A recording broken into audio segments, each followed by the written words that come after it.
then you're not listening to what I'm trying to do. And frankly, you don't care what I'm trying to do. You just want to badmouth me. The affirmative action based on qualifications, maybe they simply don't feel like you have the qualifications necessary to be in the position, because the greatest argument against affirmative action is that the people who take positions are not qualified, therefore.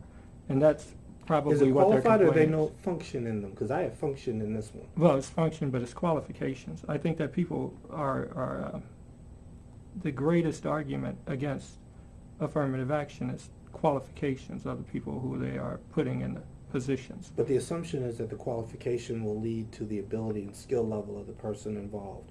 I'll put my skill and ability level in this job up with any previous public safety director. Well, skill and ability, if you want to argue that case, then we go back to Sherman George and the test that he said he wanted to test skills and abilities of the firefighters, and the test didn't render those kinds of assessments about the skill and abilities. So it's kind of... But again, you had another measure, and that is you had their previous work history. Okay. Now, on the racial division, one more question regarding this.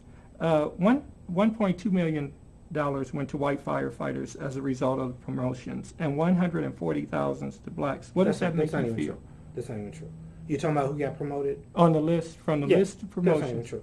That, okay. Well, Lonnie Smith, the number one tested person, lives on the south side. Steve Simpson, the number 6 tested person, lives on the south side. So when I saw that... No, I said white firefighters and black. No. I didn't say what part of the city they live in. Well, I mean, if you want to make the argument of... I mean, I can't control where people ended up on the list. So it's hard for me to say that, well, this much money went to white and this... And by the way, the list is still in existence. Sure. So I don't know how that number may have changed over the last 8 to 10 months. That was a snapshot. But I do not control, nor does the Department of Personnel control where people ended up on the list. They ended up how they ended up. But you can't just take that snapshot. You have to take a snapshot of the entire list until we end that list and create a new one, because we've tested again.